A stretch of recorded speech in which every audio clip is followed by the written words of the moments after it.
One fateful day, a new baby was born into the family of Ikemeka. News went round the village and the unavoidable questions began to pop in. Is the baby a boy or a girl? I'm sure you are wondering, why the question? Follow me and I will share the story of Kambili, a very beautiful girl. After listening to the story, then you will understand why the question. This is the true life story of a beautiful girl named Kambili.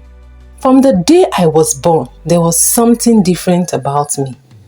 My parents may not have known it at the time, but I was destined to be a blessing, not just to them, but to everyone around me.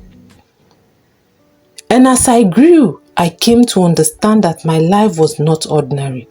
I had an assignment, a purpose planted deep inside of me by God. I grew up in a small, quiet village with my parents. We didn't have so much, but we had each other. Back in those days, girl children were not exactly celebrated. The birth of a male child brought joy, celebration, and sometimes even a village feast. But when a girl is born, it was just another day, nothing special.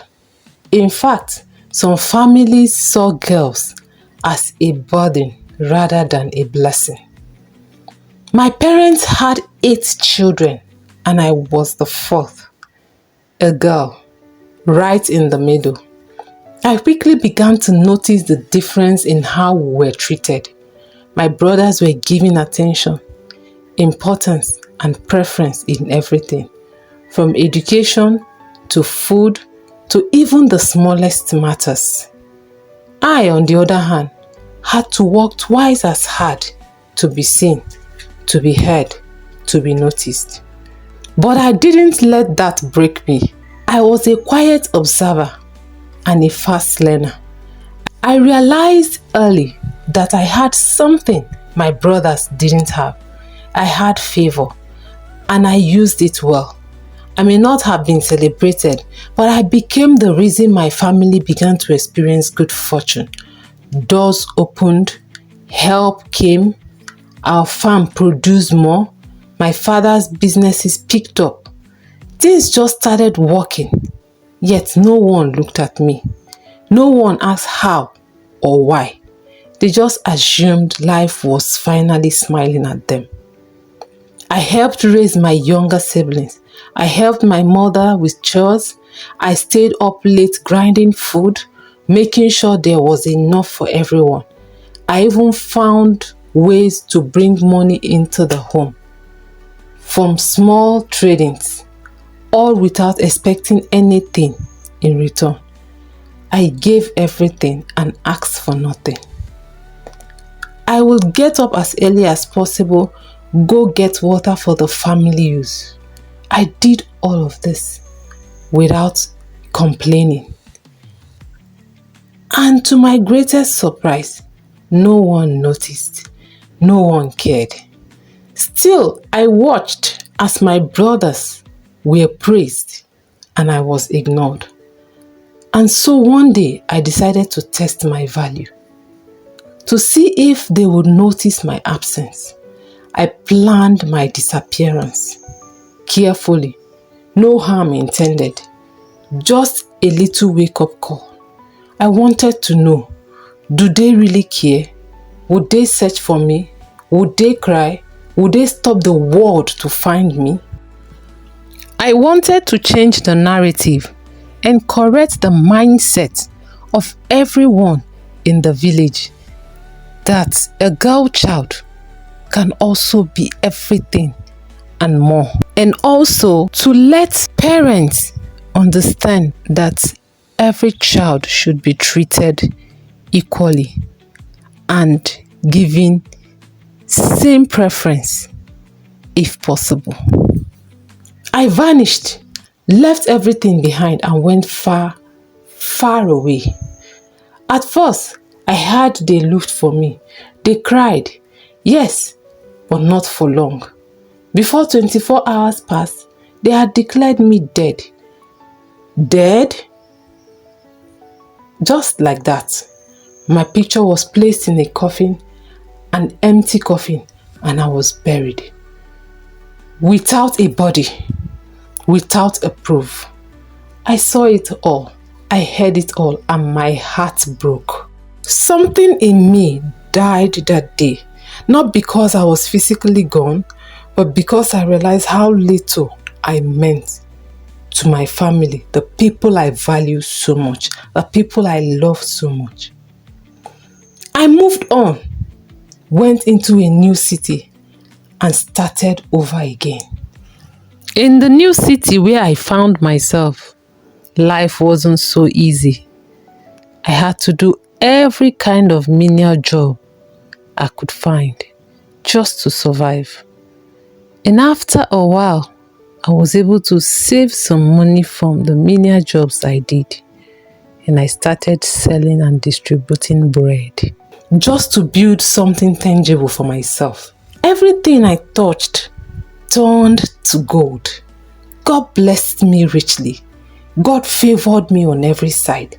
Yet, each time I remembered my family, especially the image of that empty coffin, I wept. Not for myself, but for the love that never existed. My family seemed to be a happy, caring one. We loved each other, but this tradition of less value for a girl child made everything go wrong. At some point, having learned the skill, I began to produce bread on my own and became the producer of the bread I used to supply. And from there, I moved into other businesses and God began to bless me. Bless the works of my hands. I never placed a curse on anyone. I never uttered a word. But the bitterness in my heart, it spoke, and it spoke loudly. Back home, things began to fall apart. One misfortune after another. Businesses failed, health deteriorated.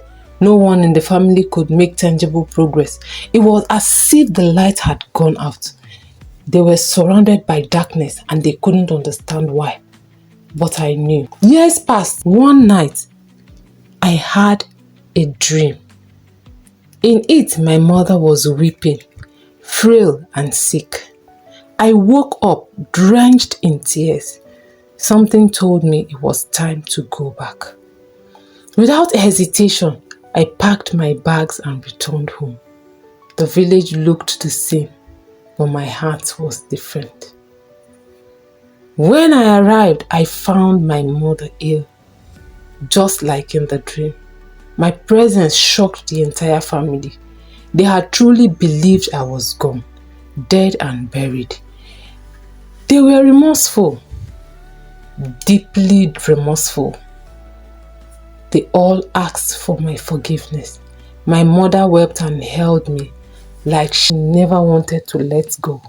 My father fell to his knees. My brothers all came on their knees, apologizing for the neglect. My father said something I'll never forget. The curse we bear is not just from your bitter heart, Kambili. It's because we buried someone who was still alive. It was then that the elders were called. A meeting was held. A ritual of restoration was performed. The empty coffin was exhumed. Prayers were said. Forgiveness was begged. I cried. And finally, I let go of the bitterness.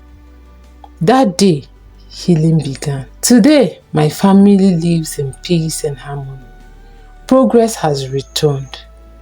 Favor on every side. Doors have opened. And I am home, not just physically, but in my heart. After all this, I had to return back to the city where I continued my life, but not forgetting or neglecting my family. This is my story, the true life story of a girl who was once invisible in her own home, who disappeared not out of anger but out of love to teach a lesson. Thank you for watching, and do not forget to like, share and subscribe.